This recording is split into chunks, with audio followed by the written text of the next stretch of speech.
From the Library of Congress in Washington, D.C.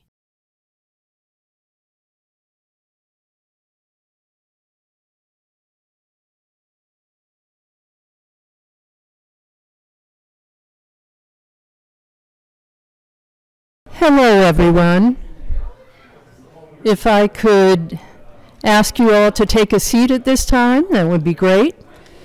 My name is Betsy Peterson. I'm the director of the American Folklife Center here at the Library of Congress, and on behalf of the staff and indeed everyone in the library, I want to welcome you today to the latest presentation in our Benjamin A. Botkin lecture series.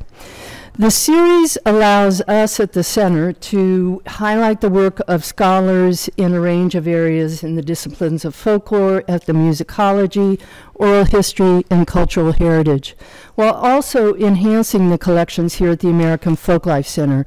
Every lecture is videotaped and becomes part of the permanent archive, and also each lecture is later posted as a webcast so that people throughout the world and for generations to come can hear the lecture that you're going to be hearing today. So with all of that said, now if you do have any electronic devices, cell phones, etc. on, please turn them off at this point.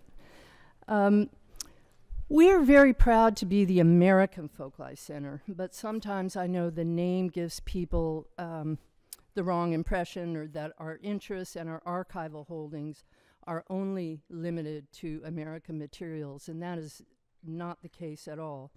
Of course, we're an outstanding collection, and I would dare say the outstanding repository for American music, dance, and traditional culture. But among the more than 3,000 collections in our archive are materials from hundreds of other cultures, countries throughout the world. And in fact, virtually all of the reading rooms here at the library contain collections in multiple languages from cultures and countries throughout the world. In the Asian reading room, for instance, you can access the library's South Asian collection, which relates directly to our lecture today, and I would just like to acknowledge our colleagues from the Asian reading room today. Welcome and thanks for coming. The South Asian collection in the Asian Reading Room contains materials from Bangladesh, Bhutan, India, the Maldives, Nepal, Pakistan, and Sri Lanka. The collection currently has about 332,000 monograph volumes, more than 1,000 active journals, and over 68,000 titles on microfiche, and provides broad general coverage, research coverage in most fields and disciplines, but especially vernacular languages in literature, religion and philosophy, politics, history, and sociology. And so today we will hear about an ancient cultural tradition that is practiced both in India and the United States. This afternoon I have the pleasure of introducing the distinguished ethnomusicologist and performer Joseph J. Palackal. Dr. Palackal, who is originally from the Indian state of Kerala, grew up in the musical traditions of the Syro-Malabar Church and is an Indic musicologist, singer, and composer, as well as one of the foremost experts on the musical traditions of the Indian Christians. The founder and president of the Christian Musicological Society of India, Mr. Palackal, or Dr. Palackal, I should say, received his PhD in ethnomusicology from the Graduate Center of the City University of New York in 2005 for his research on the Syriac or Aramaic chant traditions in South India. His dissertation compared the contemporary melodic practices of the East Syriac Chaldean rite of the Syro-Malabar Church and the West Syriac rite of the Oriental Orthodox churches of South India. In addition to his work as a scholar, Dr. Palackal is a noted performer, writer, composer, and CD producer. He made his New York debut in 1990 with a guest appearance singing a Christian devotional song in Hindi in the off-Broadway show Nonsense, and he has also performed at Lincoln Center and Princeton University. We are delighted that he is able to come to the library today, and I ask you to join me in welcoming Dr. Palackal for his presentation on Syriac Chants and Aramaic Christianity in India. Dr. Palackal.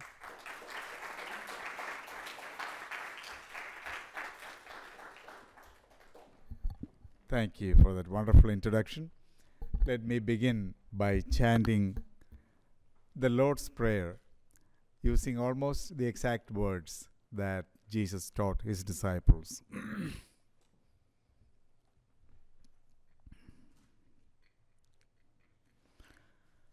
Avund bashmaya neskandashmak tese malkusak nehave saviyanak Aikyannad bashmaya param Haulan lahmad sunakanan yawmana Vashvoklan haubain vatahain Aikyannad abhanan shwakan lahayawain Vlatayelan lanasyona Ella pasan min bisha Metol the dilagi malkusag Wahailau tashbota Lalam almina amen Amen.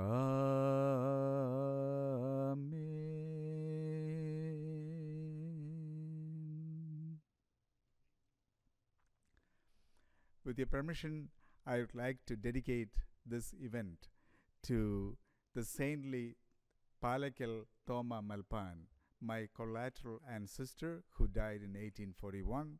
He was a great teacher of the Aramaic language and founder of the seminary in his native town and the first seminary of the St. Thomas Christians, and who founded the first religious congregation for men in India, to which I belong, the Carmelites of Mary Immaculate. So it's a great honor to be here to talk about the language that he was so passionate and he taught his disciples.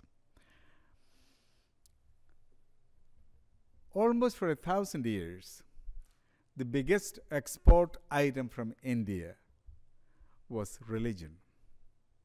And that religion was not Hinduism, it was Buddhism. Ever since Emperor Ashoka accepted Buddhism, he became the biggest zealous promoter, just like Constantine did to Christianity. And he sent missionaries to the different parts of the world, including Palestine and the Middle East. Emperor Ashoka not only accepted Buddhism, but he also laid out foundations for respectful dialogue and respect for other religious traditions. So, by the time Christianity came on the scene, India had already prepared that mindset to welcome anything and everything without contradicting but respecting. So it is in this context we talk about the movement of the Eastern religion, which became Christianity, to other part of Asia, to South India in Kerala. It is amazing that Christianity, we believe, that Christianity moved to South India before the preaching of Jesus, the kerygma of Jesus became a religion. Jesus did not promote a religion. He lived a Jew, died a Jew. He changed the perception of his own mother faith, but eventually it became a religion.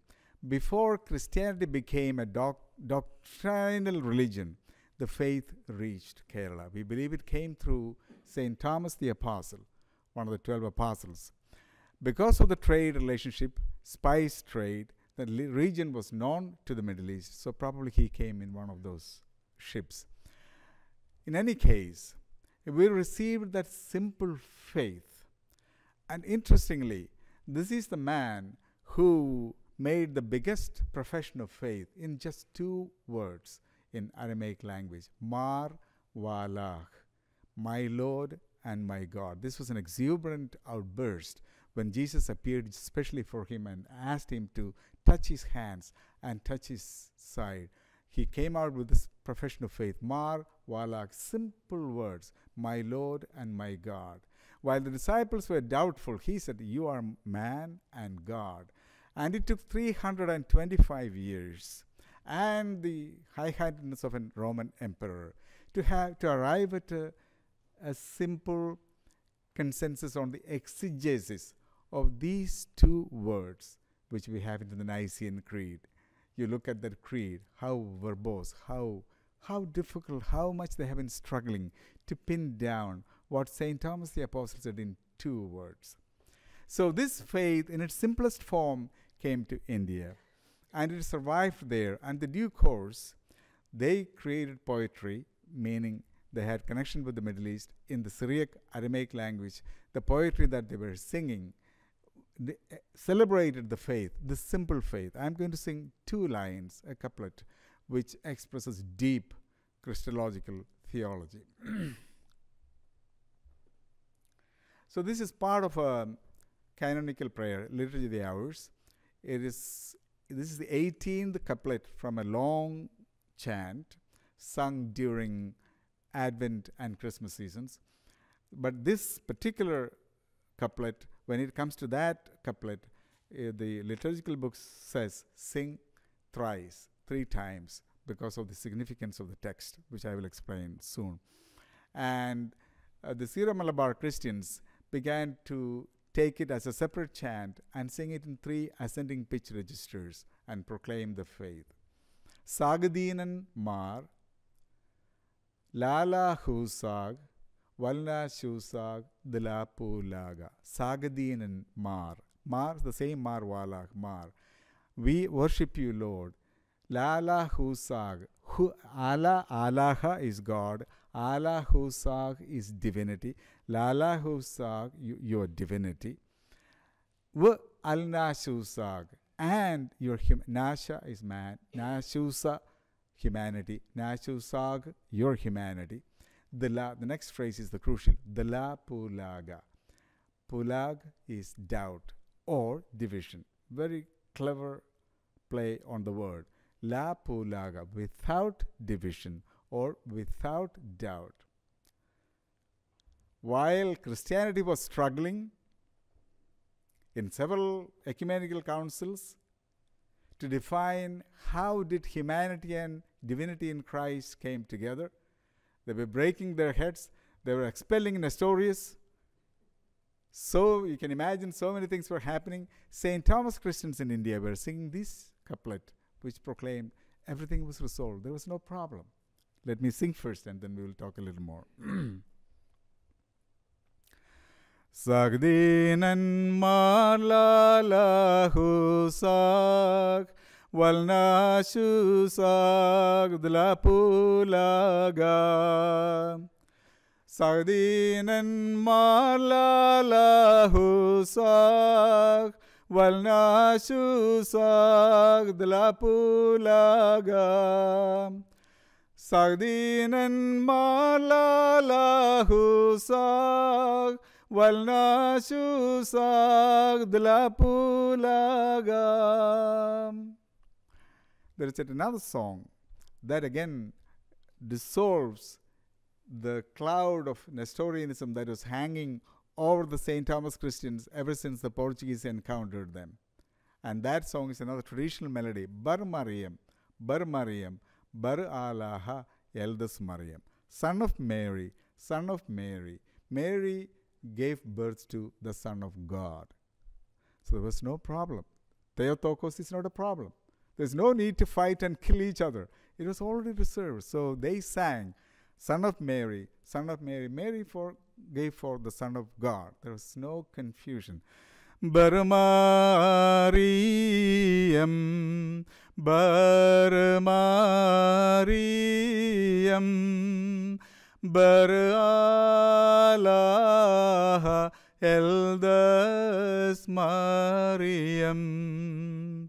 And they will sing the rest of the stanzas, and this will be the refrain.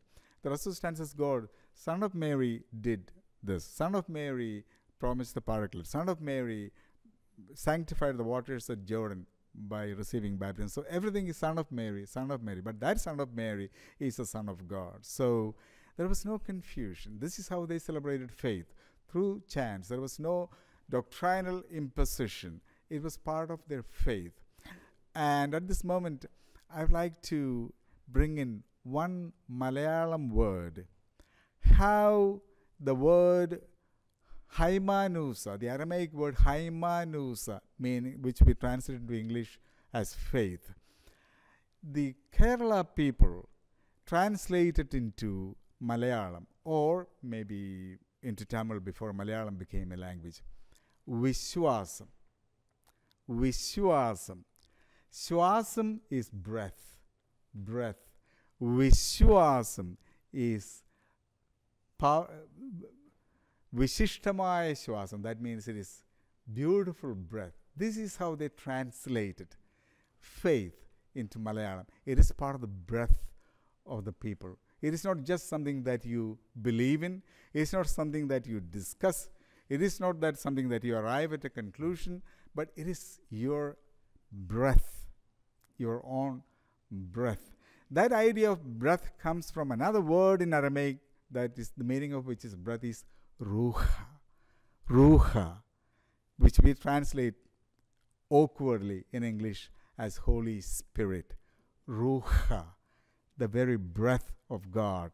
Personification is the third person of the Trinity. So let us leave that aside. So this faith in India, among the Christians in India, the St. Thomas Christians celebrated through their songs and dances. And then it continued. And then every love story has a villain, like the Hindi movies you have seen. That villain came from Portugal. So the missionaries came, they encountered the St. Thomas Christians, and they saw that they were worshipping in Syriac. What kind of? Their idea of Catholicism was different from what they saw in the land. So that came into conflict. They said, we have to change this. We have to change it into Latin. But St. Thomas Christians said, no. This is the way of Thomas. You follow the way of Peter. And this is the language of Jesus. So we want to retain this language. So what happened? They introduced Latin elements, but they translated them into Syriac. So in the video, we will see examples of that. Well, the villain went away, but then, you know, it is amazing. They went away, but little bit of that villain resurfaced in the 1960s. The people, St. Thomas Christians, the Syro-Malabar Christians we are talking about, they thought that the language has lost its credibility. Nobody knows Syriac. So they changed, as it happened in the Latin Rite, they changed everything into Malayalam in the 1960s. 1962. So this was before Vatican II. This had nothing to do with the Vatican II. So the generation that was born after that transition did not know the language. So slowly the language is on deathbed right now. So it is in this context that I come on the scene. So when I came to New York to do my PhD, I wanted a new topic. And I grew up in the tradition. I was an auto server reading Syriac in Malayalam script. So when it came to the choice of doctoral dissertation, I chose Syriac Chants in South India. And at the City University of New York, I had a great eminent director, Dr. Stephen Blum. So, and then during that, I also worked on a CD of Syriac Chants. And then interest came in and it continued. So after PhD, I continued research on, because if someone didn't do anything, this could die out. So I started the Aramaic project. That's what the result of that project is, what we are going to see now. And the video has 4 sections. It's 22 and a half minute video, has 4 sections. One is, why should we take the Aramaic tradition in India seriously? So I talk to eminent people who know better than I do, and we listen to their answers. The second part is how East meets West, how St. Thomas Christians met the Portuguese missionaries, and during the interaction, finally the Portuguese missionaries succeeded in convincing the St. Thomas Christians to accept their rituals and practices and translated the chants into Syriac. So that gave birth to a new branch of Syriac music that is exclusively the patrimony of the Syro-Malabar Christians in Kerala, nowhere else. After watching the video, I would like to have your comments if you know something similar elsewhere. The third section of the video is the transmission of this tradition from the older generation to the younger generation, what we are doing with the Aramaic project. And the fourth is our attempt to reintroduce Syriac into the vernacular liturgy. Interestingly, I'm so happy to stand here and talk about that because the first time we did that in America was not far from here at the Catholic University campus at the National Shrine. We had a celebration, India event, and we celebrated Mass in the Syro-Malabar tradition. The Cardinal came from India, and we introduced 2 Syriac chants in that liturgy. You will see examples from that towards the end of the video. You will see the cathedral, the chant from there. So, but it caught on. Young people are catching on, and I'm so happy that we have representatives from Falls Church, Virginia, who just last Saturday, for their first communion, they sang 3 Syriac chants, including the one I sang in the beginning, Sagadin and Mar. And I thought, wow, for the first communion kids, what else can you say? 3 years of catechism, they compressed into 2 lines, Sagadin and Mar, Lala Husa, Walna Chusa, Dilapu Laga. We, without doubt, we believe in your divinity and humanity. This is not just a piece of bread. You are both man and God. What a beautiful, what else do you need? What else do they need to say looking at that piece of bread? You are man and God, and we believe without doubt. So this is, in other words, this is becoming part of America. And that is how I would like to conclude this presentation by talking about some good news, complimenting about 2 countries. One, my adopted country, America. Second, my native country, India. Once I finished my doctoral dissertation and then I embarked on this Aramaic project. The first support came from my own parishioners and the local bank, Maspeth Federal Savings Bank. Even though they did not fully understand what exactly I was embarking on, they came forward and helped me to launch the project. And then, to my surprise, it caught on. First example is Father Justin here? Oh, thank you. That is his parish. And I thank you for encouraging your children to sing that. We couldn't include that in the video. Soon it will come because it just happened recently. And the priestly ordination that took place a week ago in New Jersey, they sang Syriac chants.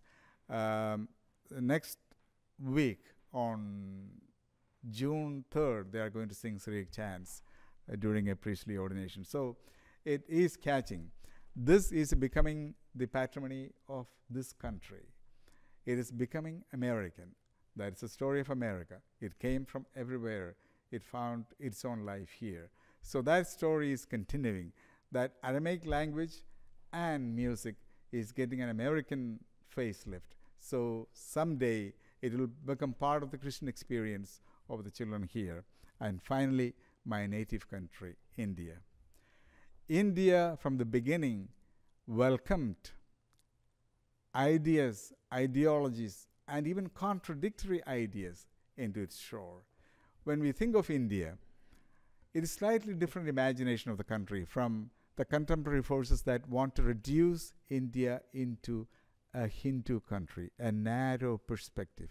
But India, in my view, is not a country. It is a concept of coexistence. India is like the river in Hermann Hesse's Siddhartha.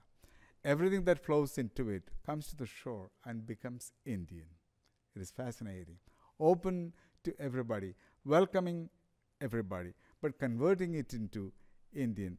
That nation is philosophy, let noble thoughts come from anywhere, served as a basis for the preservation of this Aramaic tradition in India. and it survived all this while, and we are now making a historical intervention to make it happen, to make it going for the next generation and the generation after. So it is this great nation with its open-mindedness gave the impetus. Therefore, I would like to conclude this presentation by saying, Jai Hind. Thank you.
What's your reason for that?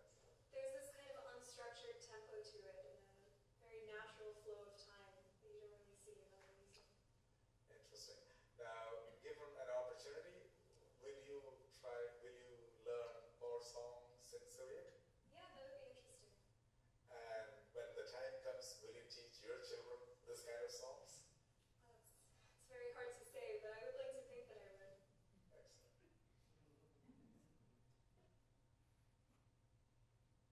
Excellent.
We will sing in Syriac.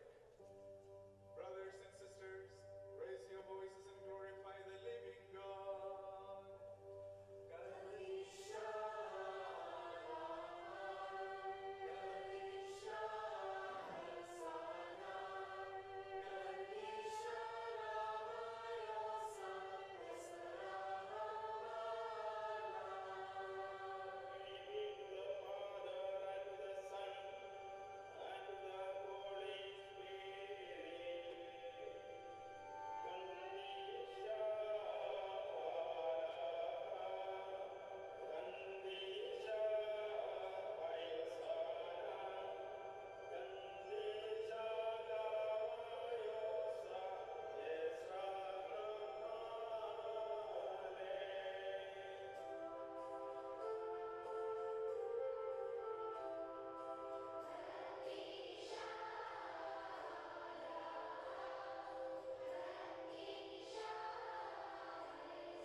We have a few minutes for questions and answers and comments. Yes.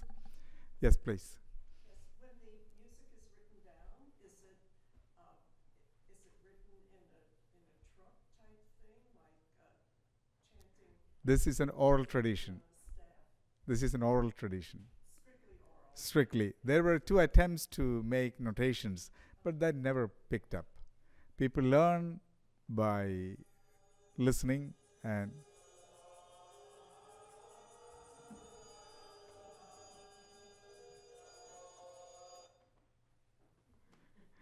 yeah, they just learn. And it's amazing now that you mentioned it.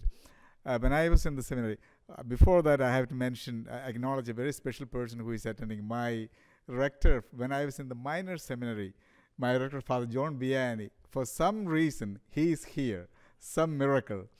And why I mentioned him, because in the seminary, what we did was, during prayers, canonical prayers, you learn the melody, you sing with those who know, and gradually pick up the memory. In fact, our community sings a 17-verse melody, a strophe which has 17 verses. And it's a tremendous musical composition, but we learn it by practice, and it becomes natural. So there's no symbol that suggests the up and down and the... No. It just happens. Yes. What's historically, this came from Syria, of course. What's the story of this language there now? Is there anybody, have any service entirely in this language? I'm glad you asked that question, but the answer is a sad one. The history of the language is sad because in the 7th century, because of the Arabic invasion, it was not like Kerala. There, the Arabic was imposed. So the Syriac that you hear from the Middle East now sounds very different. Even the Trisagion, Kandisha, it must have a different flavor there. And the memory of the language is dying out there. Whereas in India, there was no persecution, either for the Jews or for Christians. So it survived. So probably the history of the language is redefined in India. Some of the melodies may be more intact in India than in the Middle East.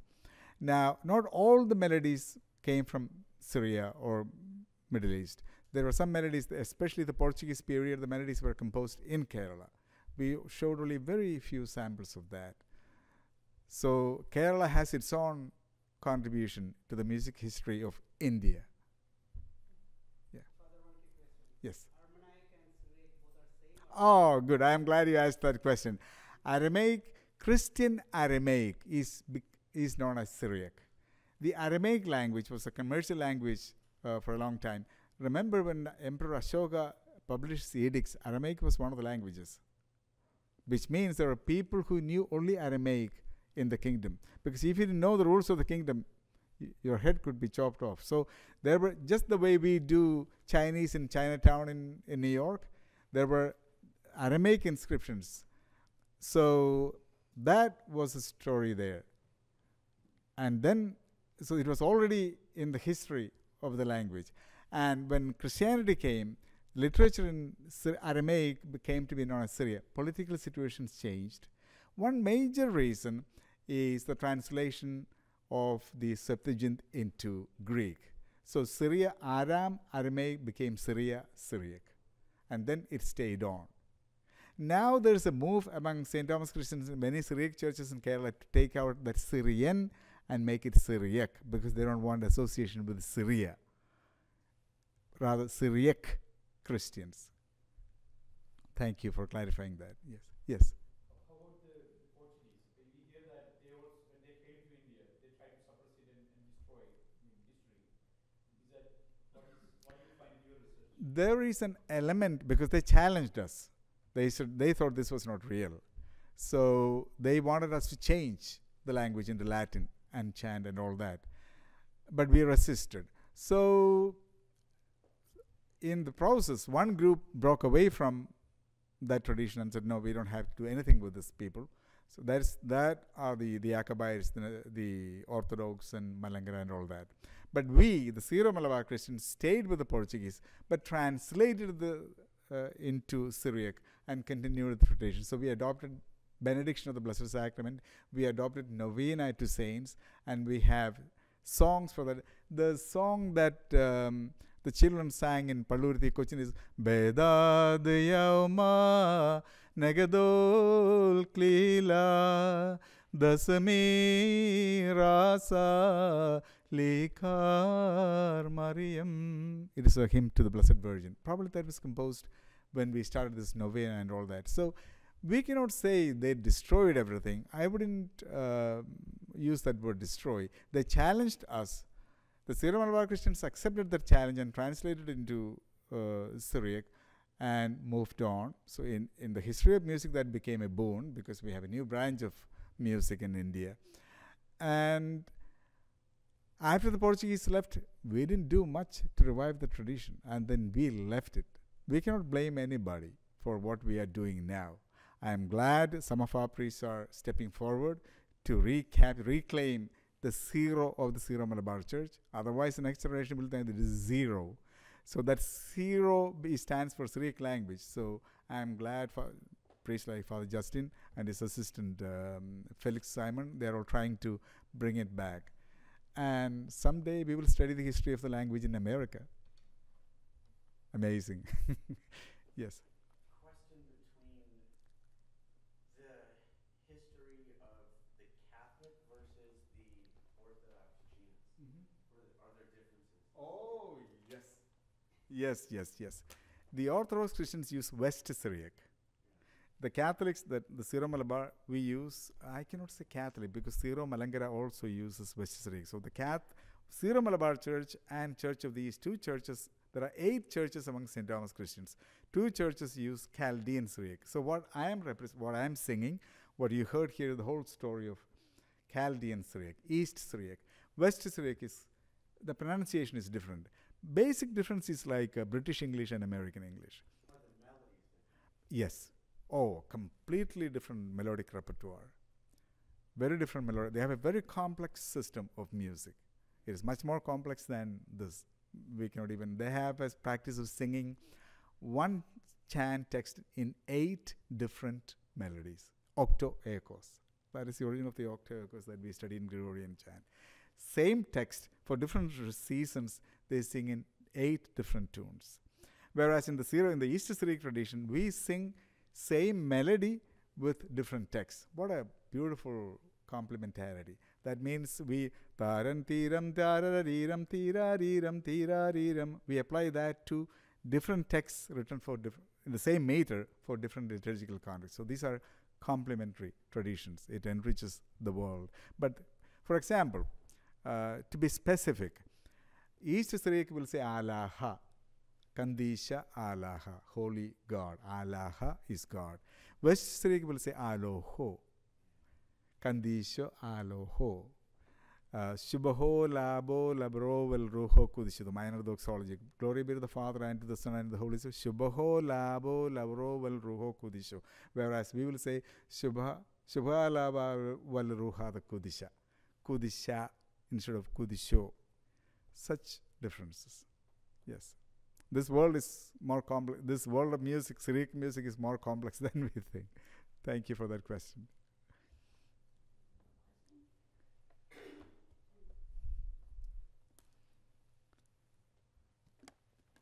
Yes, please. This really isn't a musical question, so I'm not sure I should ask it, but I was struck by the fact that in the churches there seem to be many statues, but I didn't see anything resembling the icons that one sees in the Eastern Orthodox and, of course, many Oriental Orthodox.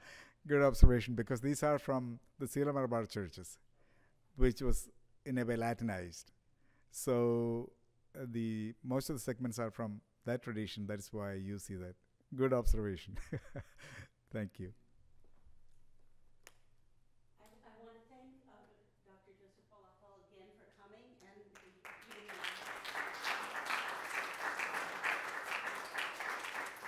This has been a presentation of the Library of Congress. Visit us at loc.gov.